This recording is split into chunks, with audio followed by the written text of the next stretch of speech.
Hello and welcome, everyone. I'm Diana White, the Director of Programs and Events with the PGA. It is a pleasure to welcome you to this conversation with the creative team behind MARE of EASTTOWN.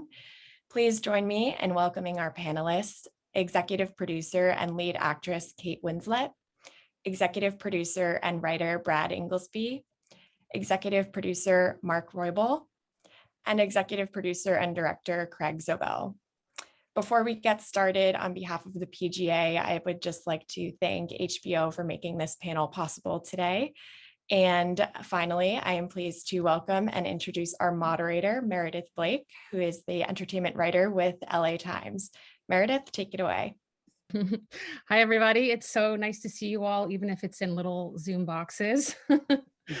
Hi, Meredith. Well, listen, one of the real fun things about my job is that I get to watch TV for a living, and I get to do it well in advance of the public a lot of the time. But sometimes that makes it really hard, especially when there's a show like MARE of EASTTOWN, which you're just dying for everyone to see so you can talk about it. And it was certainly the case with this show, which I think really balanced the whodunit storytelling with the emotional drama.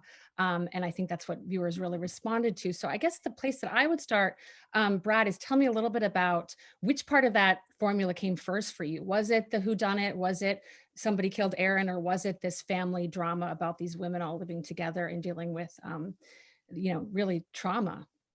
Yeah, that's a great question, Meredith. It's really the character, really. It always starts with a character that's interesting, and then you're just trying to conjure an excuse as to why to tell the story of this character. It has to be entertaining in some way. But my interest in the story was in Mare, a woman who's lost a son, who's tasked with having to solve crimes in an environment in which every day she knows somebody. So the personal and the professional, they're always intertwined. There's no separation. And that to me felt like it was ripe with conflict. So it always starts with a character, and then, just having to entertain an audience, you go, well, I got a detective, we have to have a case. What could make this case interesting? But we were always acutely aware of the show being about a community, about a woman, about grief and trauma. And so I think that was really the balancing act of the series, was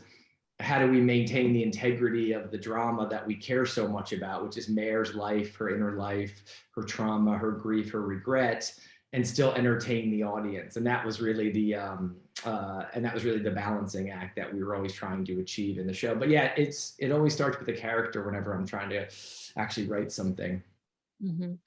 Kate, I understand that you signed on before HBO was attached. I hope I'm right in saying that. But tell me a little bit about what you read that you responded to that made you want to take the leap instantly.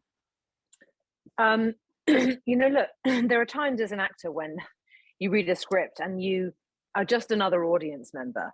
You sit there and you'll read something and think, well, do I want to go to a movie theater and watch this? Do I want to sit on the couch with my family and watch this? And with me, I just couldn't wait to read episode 3. I was sent episodes 1 and 2 initially, and I couldn't wait to read episode 3 and then 4 and then 5, and it dominated my thoughts. And it's very rare that something will start to infiltrate one's system and psyche before really getting to the place of building the character. And I just couldn't stop thinking about Mare. I couldn't stop thinking about the town, these people. It felt very familiar to me. And I think often with particularly English actors who may have done well or speak quite well, like I do, often there is this assumption that we're classically trained and that we come from some very sort of, spick and span house where there might be, someone there to serve the food.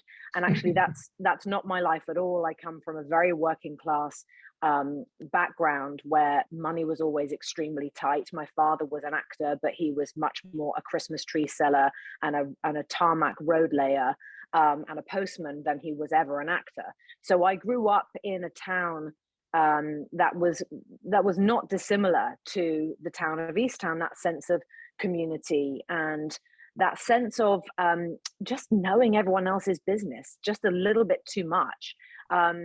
So there was something about the energy, the feeling, the pace of the story that really resonated with me in a way that actually nothing ever had done before. I had never read something that felt so akin to my own upbringing and my own roots as I found in Mare of Easttown. I was very, very drawn to that. And I got to hand it to you, Brad, not many people are writing stories for middle-aged women. And I just thought, my God, that could be me. That could be me that gets to open people's eyes to the fact that actually we hit our 40s as actresses and we still have a hell of a lot to say. In fact, maybe even more than we ever have done before. And just that feeling of, my God, it could be me that gets to represent all of these women. And I just felt, there was just no way I was going to say no. I was terrified, and I continued to be terrified every day of the shoot. And there were times when I would think, oh, actually, why did I say yes, in fact? Because this is really hard. And I'm sure that person and that person would have been much better. There were two actresses actually who will remain nameless, but every day I would say, I'm sure she should have cast her. She would have done much, much better than me. Why on earth did you put me in this position? But yeah, I felt a real just compulsion to play Mare. I loved everything about her. I loved how messy she is. She's just like all of us, you know. She's just like most people I know. And I just, it was a real privilege to get to play her and be part of it. Yeah, well, I think what you're saying there is that even though obviously you drank different beer in your household than Mare drinks and spoke with a different accent, that there's something about the specificity that is relatable to a broad audience. And again, that's something that I think was so powerful about this show. I just wondered if you guys could speak to that, speak about capturing this sense of place, geographically, but also socially, and what elements of that were really important to each of you. Well, that's interesting. I actually think that that's very right. That like the more specific something is, the more universal it weirdly becomes. Yeah. I felt like that was for sure something that we were. I don't know if that was necessarily something that was being articulated that succinctly and like smartly while we were making the show, but that was certainly, I feel like, part of the realm. I mean, Brad, you know, grew up in that in the place that we were actually shooting it, so there was like a lot of being able to kind of look at the page and then like look up and see that be able to see the specificity that you could, you know, pull out of something like that. Mm-hmm. Brad, did you ever have to fact check? Oh, sorry, go ahead, Mark. I was going to say also, you know, when Brad delivered the script, he's a very easygoing guy, but the one thing that he did say before we set this up at HBO, he said the one thing that I want to make sure that we do if we get this made is that I want to shoot this in Philadelphia, specifically because, you know, the place is very important to me, but also to the story, and this notion of geography is very important to the story. And, you know, as producers, we just thought, well, shooting in Philadelphia is a very difficult situation because it's obviously expensive. It's a big city. Not a lot of, you know, it's financially it's akin to New York, but doesn't have a great. It's not known for a big, you know, base. But when we got there, we were able to pull from a lot of different places, and in fact, there is a very good a good film community, and I mean, just a lot of great artisans there, and but we were able to really pull together just some fantastic crews, and to Brad's credit and to Craig and the team, we were able to get just really great crews to pull this all together, and the locations were incredibly, as you know, important for the authenticity, and that's, I mean, you know, he had the foresight to force us to be there. Well, and a credit to Kate. I mean, I will say, Kate, that there were many times in prep where I felt like just to help us get to the next scene or something, we could have, you know, skimped on the details or the accent. You know, maybe it wasn't that important, but you were always the one that would say, no, it has to be right. It has to be right. Because if we're making a story about a community, then it just has to be right. And yeah. So a credit to Kate being the leader, and when you start at the top like that, as Kate did, and was really it was always vigilant about that. And when you start at the top, it trickles down, and everyone else bought in about the details. So credit to Kate for saying early on, no, it's all these little things that might, seem inconsequential. The aggregate is quite a lot. Mm-hmm. And we did have, I will add, thank you for that, Brad, but I will also add that one thing that was important to Brad too was very much the Delco dialect. And, and believe me, we did have some actors who came in and they were like, are we really doing, do we have to do, are we really doing Delco? And I was like, oh yeah, we're absolutely doing that. You're doing it? I was like, yeah, I'm absolutely. And I was, I was terrified. And I would say to Brad, I would say, do you realize I have to do this? Like, I have to do this so well. I have to do this better than everyone else because people know that I'm English. So they're going to be listening out for me to fuck it up. So I have to really never get it wrong so that people just forget that I was doing a voice at all. But as Brad says, all those little details, they really did matter to me. They mattered to all of us. Our art department were extraordinary. Craig and Casey, our first AD, were absolutely incredible at creating that space every day to make sure that each department had their time to do the jobs they needed to do in order to give us that authenticity. Whether it was, having enough time for the props guys to make sure that the back of the sink area in Mare's kitchen looked used and lived in. It wasn't just what you can't just chuck a bottle of Rolling Rock on the table and a tasty cake and hope that it's going to do. It has to be absolutely everything, from sippy cups, from Cheerios on the floor of the footwell of the car. All of those little details we really made sure were there, and I'm so proud of the details actually, because those are the things that people say, and of course people just say, my God, it just all looked so real. But that is after a huge amount of love and effort and time. And then it all just disappears and you just see this world. Mm-hmm. And that's exactly how it should be. So we all stepped in and made sure that we created that daily, every day. Mm-hmm. Was there anything that you, Kate, as an outsider to this world, absorbed while you were there and incorporated into the show, other than the accent? You eat a lot of cheese whiz. Cheese whiz, definitely cheese whiz. I mean, I think I agreed to eat absolutely everything apart from a tasty cake. Brad did try and get me to eat a tasty cake one day. I came into the rehearsal room and I was like, what the hell is this thing? He was like, it's a tasty cake. I was like, God, my God, it really is. And I just sort of nonchalantly thought, oh, well, I'll have a look at the, ingredients on the pack and just see what is in this thing. First of all, it's like a list of ingredients like that are mostly unpronounceable. Right.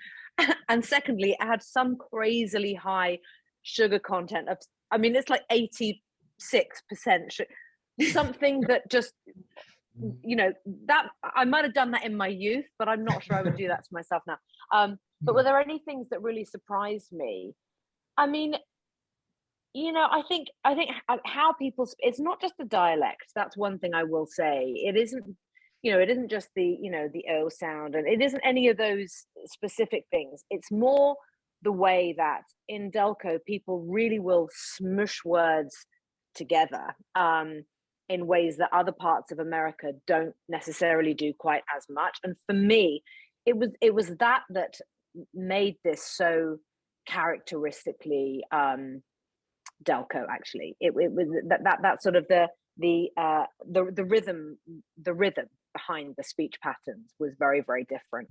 It's actually quite a muscular sound. English people, we tend to speak making most of our noises just behind the back of our teeth. So it sounds like it's quite sort of a little noise, whereas the Delco dialect and sound is a much more resonant, kind of fuller sound than typical American dialects that I've come across before. So for me, that was really the big thing, and a lot of plaid. I will say that. Plaid is denim. Yeah.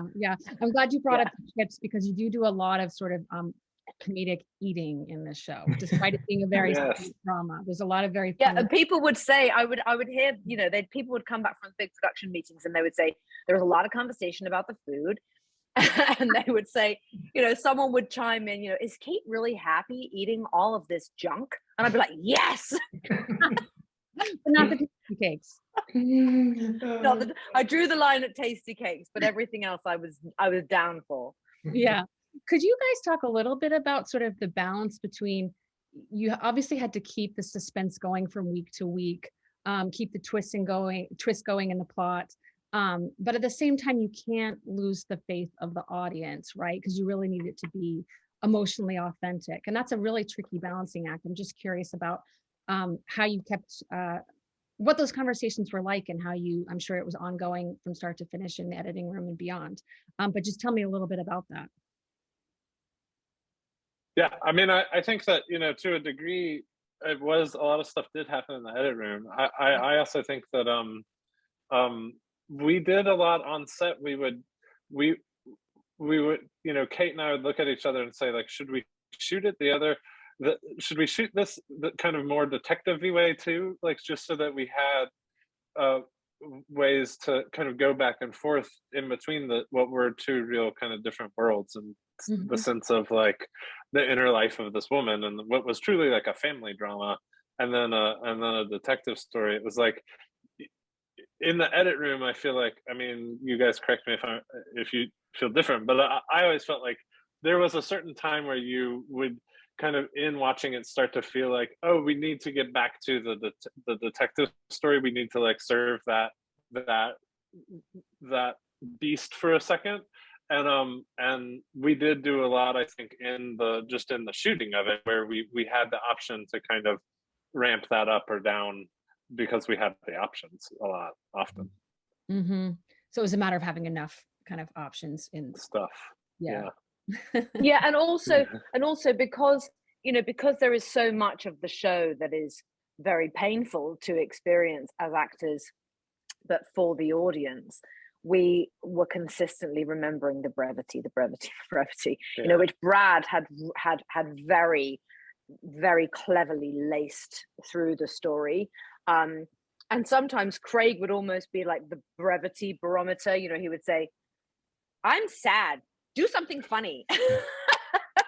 And so then Jean and I would stage some terrible fight in the kitchen, but we would add, we would embellish the things that Brad had already paved the way for us to be able to do, and that really only came about based on, I guess, that sense of shared understanding at how much the light relief was going to be needed, and also I think the trust that we had fostered amongst ourselves as actors, along with Craig and with Brad present on set all of the time. We were able to really trust one another to say, it is getting too heavy actually now. Let's just do one that is the opposite.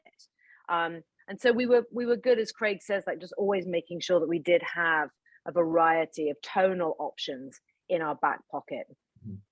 Yeah, because I mean, life isn't relentlessly bleak. Well, at least not most of the time, even when it is.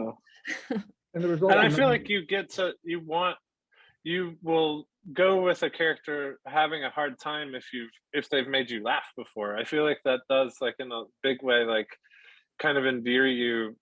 And almost all of the characters had something that was endearing like that, so that you can give them that other side, the more depth. Yeah. There's also a rule that we followed during post, that every episode began and ended with the image of Mare. And so with I think that's true for every episode. We try to hold that to be true. And so that would be our compass, right? So if we felt like we were getting away from Mare as our compass, that we would, we'd make sure that the story turned back to her. So if it felt unnecessary, we were like, how does it affect Mare? So it would always turn back to her. And so if we ended up back at Mare at the end, we knew that we were in the right place. I love that. How did Mare change from the page as the project evolved, once Kate was on board and then performing on set and responding to the work that she was doing? Sorry, Kate, we're talking about you right now. No, I'm actually curious. I'm like, go for it, guys. I'm curious to hear what everyone has to say. I mean, I think, when you have an actress like Kate, you at some point I have to give the character over to Kate. And that was pretty early on, Kate. Like I think you read all the scripts, and then, there comes a time where the character in a way I don't, and you can bring life to the character in a way that I no longer can. And that's an amazing thing if you get an actress who can elevate it the way you have. And I think that if I had, it's a good question. I'm not sure how specifically everything that was in the character on the page is still there. It's just better and deeper and richer and funnier. And so I think Kate was able to take the highlights on the page and go, I'm going to make those highlights even brighter and bring in all these other elements that aren't on the page. I think that, the humor, as we just talked about, was so important in a show like this, because if you take a step back and look at what's actually happening in the story, it's quite dark. It could be a death march. We need that humor. Kate was always so willing to add the humor, have a laugh, just allow the audience to breathe. But then Kate, and you can speak to this, Kate, but you created lots and lots of hours and hours of backstory about Mare yourself that I think some of it you shared with me, but some of it you kept yourself, which I think is the right decision to do, so that when the character in such a way that if we ever had to change a scene around and say, oh, okay, Mare was on the bridge, well, okay, now she's in the precinct, you were able to shift and pivot. And that, I think, being able to pivot that way, it's only something you can execute when you know a character at such a deep level. So I think Kate was able to take the good qualities of Mare that were on the page and amplify them all in ways, but always in a grounded way. So all the decisions came from a place of regret and trauma. And Kate's a mom, so she brings that in a way that I can't possibly ever bring. And I think Kate can speak to that. I know every time we mentioned Kevin's name on the set, she would start to bawl her eyes out. Oh my God, I've only just stopped. In fact, a couple of hours ago, I was moderating a Q&A for my friend Kenneth Branagh with his film Belfast, and he, right at the end, he decided to ask me about Mare, and I was just about able to get through something he specifically asked me about Kevin without actually crying, and that's taken me over a year. So I mean, it was it's true what Brad says, that I think as painful as and as lengthy as the sort of preparation part of putting Mare together really was for me, I'm so glad that I probably took about 5 months, which is a bit more than I would normally need, because there was quite a lot of technical stuff that I had to just understand and learn, and just the world of Mare, just her whole entire world. I had to sort of fully allow myself to process and map out and absorb. But then the grief side of it, this heavy black lump that sits at the center of who she is, this thing that she absolutely will not talk about. I built something that felt incredibly real for me and truly became a trauma, so that I was able to tap into it, efficiently on the day, so that we weren't sort of losing time in, Craig wasn't, hopefully Craig, not having to deal with an actor struggling to find something. I had built it so significantly within myself that it became very available to me, which is what I needed for it to be, in order for it to, number one, feel real, but for us to actually be able to make our days, which were quite tricky at times too. And as Brad says, like, often we would, not that often, but we did have to sometimes quickly change, where we might be shooting something, or just bring something forward, or, we just had to be ready for any eventuality, and setting an example, I think, to other actors around us, particularly the younger actors, was something that has always been important to me, but became absolutely crucial. I had to be the one going, it's fine, guys, it's absolutely fine, everyone take a minute, we can completely do this, let's just stick together, and any mistakes will be celebrated. So having to be that kind of a leader as well was something I loved. I really did love. But it also added, I think that also added another dimension almost to Mare in a way too, because she was responsible for so many people and the livelihoods of so many as well, in so many ways. And whilst not dealing with her own emotional situation in any way efficiently at all, or successfully.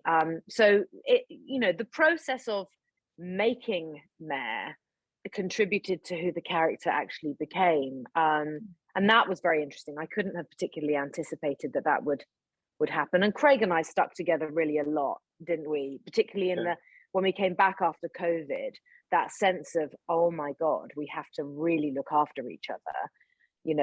That was just, that sort of just sat as this low hum amongst all of us, our cast, our crew, right across the board, and we were this really tight group, and it was really amazing and very powerful to have that. It all added to the fabric of the show. Absolutely. If I can jump in for one other just compliment to you, Kate, is that I have to say, like, one of the things like that's different for me that was it was there. Certainly the screenplay, Brad had written Mare a certain way. The Mare, I remember pleasantly being excited, like, to see, like, oh, she's a grouch. Like, she's a real grump, which is a hard thing, I think, to do, because I think that the fear is that if you play something unlikable, you might just make the character not likable. But somehow, and I feel like it was like you knew kind of where to go with that like it stayed in this like realm where like it was actually did feel like a real person that I hadn't seen on TV in a long time. And like that when you say that people describe like a fearless performance, I don't think that like very often you would think about being scared of being unlikable that way as being something that's fearless, but it is actually like, I remember that being like a thing where it's like, no, I think we can get away with you being this grumpy or this like annoyed, and it not being a thing that was off-putting as a viewer, you know, to watching that. And that was a real addition that I don't quite even know how you did, but it was a really good choice. Well, thank you. But I have to, you know, I also have to add that, Craig, you know, you made everyone a family. You know, you made the family a family. And Brad, you know, what you so brilliantly did from the word go was to create a woman who was driven by her love of family, who would go to the ends of the earth and even do something corrupt in order to protect her own. And I knew that if I kept that watertight, if I walked that line and I didn't stop walking the family line, that people would empathize with her in spite of how grumpy we allowed her to be. And Mark, you were always amazing because, you know, I'd sometimes go to Mark, does that work? I mean, is it, am I just playing this just like, you know, it's just hideous, you know, this hideous old cow who everyone's going to hate. And I always so appreciated your energy, Mark, because Mark would just give these very measured, reasoned responses, whereas, you know, there's Jean Smart and me being completely, you know, wild, loud and hysterical and God knows what else going on, and Mark just always stayed this cool, the same. And I so appreciated your calm, Mark, because God knows I don't think any of the rest of us were particularly calm at all. Well, I think we talked, well, thanks, that's very kind of you, but I think we talked about this a little bit, but you know, the thing is with Kate, and I totally agree with Craig, and of course Brad, very much part of this, but Kate, I think because we've grown up with you. I mean, you know, you've been in our consciousness for so long, and you've been, you know, we've known you for so long. You've delivered so many beautiful performances. Like, I feel like, you know, we've known you since you were so young, and you still are so very young, Kate. Even though you say I'm not. I'm so much older than you, but we've really grown up with you, and so there's a natural tendency to care for you. So when you are grumpy or whatever, and you have these things, we just obviously have this tendency to actually care for you anyway. And so we have this ability to forgive you, even if you are annoyed or whatever, acting grumpy. And I think that's why you can push Mare, that we're able to push Mare to that limit, and still we care for you because you have that thing. And it's just because we have this history with you. And in fact, we love the grumpy. I did. Yeah, me too. Yeah. Tell me a little bit about the COVID factor, because obviously you had to shut down for 6 months or so, right? And then come back. Just tell me about how you felt or knew when it was, or had a sense that it was safe to come back and that you would come back. And also, I'm curious about, this is already such a heavy subject matter, and going through that trauma, which is really, let's hope, once in a lifetime situation for all of us, how that shadowed the rest of the production. I assume that it did. It probably served it in some ways, at least emotionally. Where do we begin? Who wants to start? I mean, yeah, that's a big one. Sorry. Yeah. Well, COVID was yeah. I mean, it was a nightmare for, you know, for so many people. I mean, I remember that moment of being on set, and it was close to the point that we did actually shut down. And in the last 48 hours, you know, we heard, okay, Narcos has shut down, and these guys have shut down. And you know, suddenly it was very real. People were shutting down and sending their cast and crew home to be safe.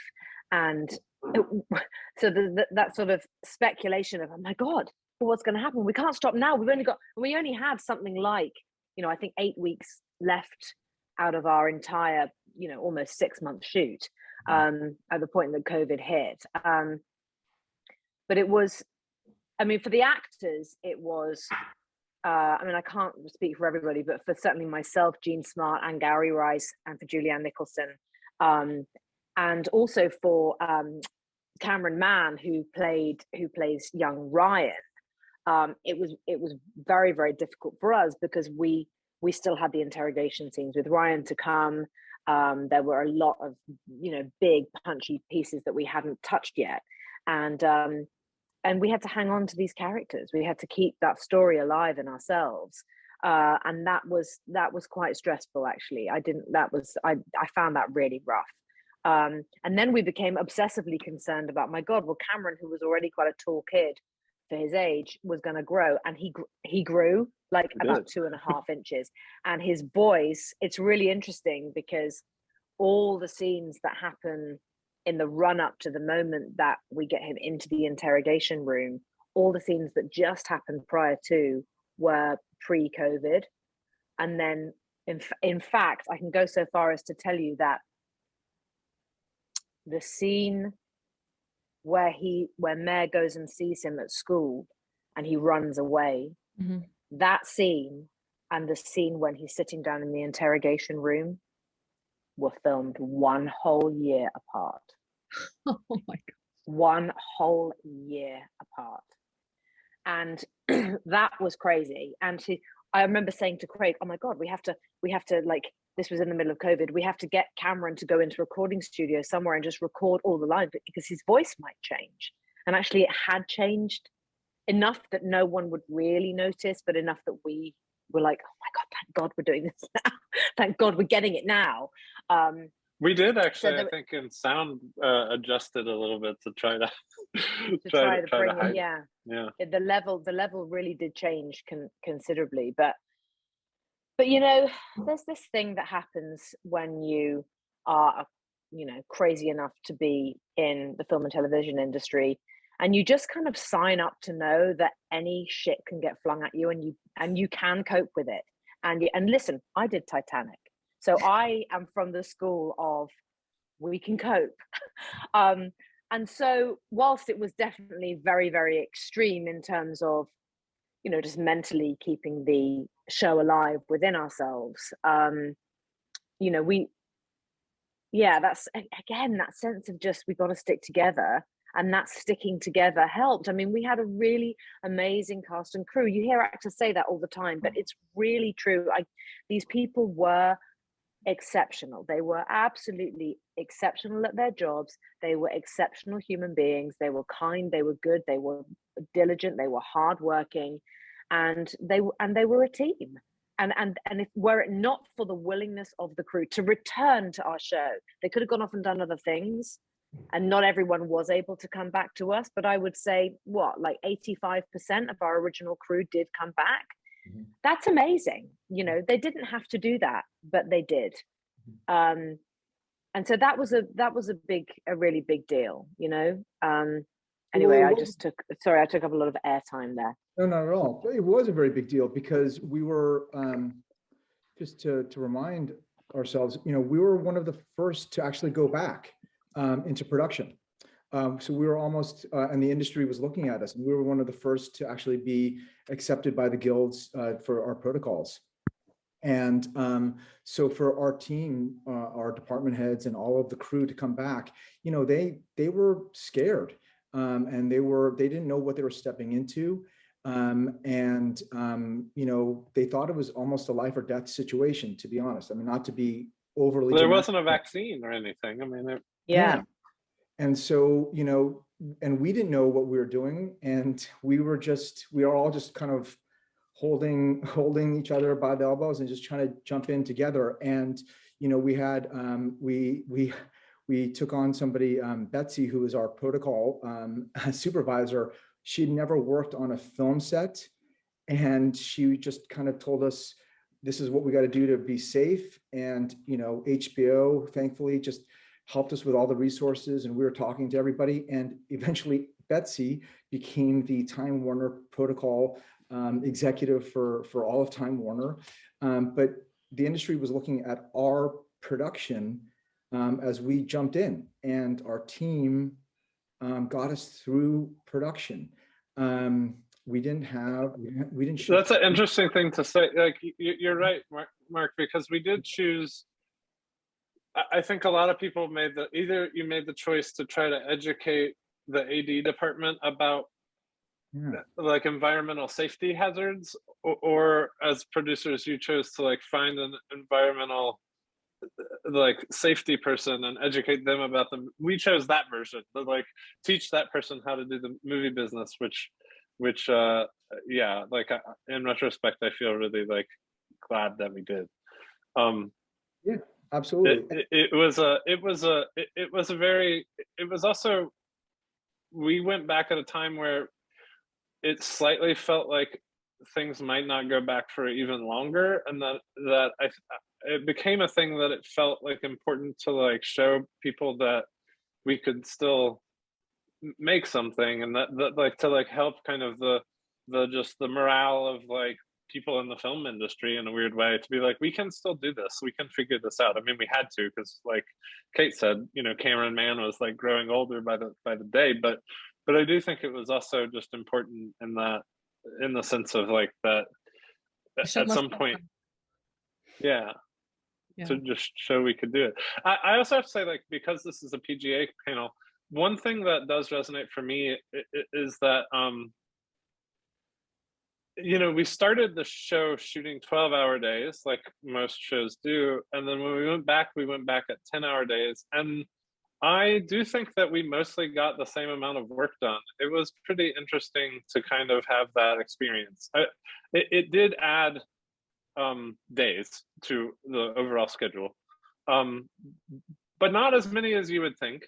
And some of that had to do, I think, with like locations, and that we were being incredibly cautious with locations at that point in the especially just because of you know, we sort of didn't fully know like how much, whether COVID still, you know, was transmitted from hard surfaces and things like that. So we were like, our locations rules were, you know, have that sort of thing has been lightened a lot in subsequent productions, as we kind of learned that's not how it worked. But we were kind of in a place where we didn't 100% know that we could say that. So a lot of our like longer shoot time really just had to do with like that more than the 12-hour day versus 10-hour day thing. And I do think it was like a worthwhile thing to do. I hope to shoot 10-hour days in the future, honestly. Work smarter, not longer, right? Yeah. Last thing, I am actually legally required to ask about season 2 and whether those conversations are ongoing, and whether we feel like there's more story for Mayor in the future.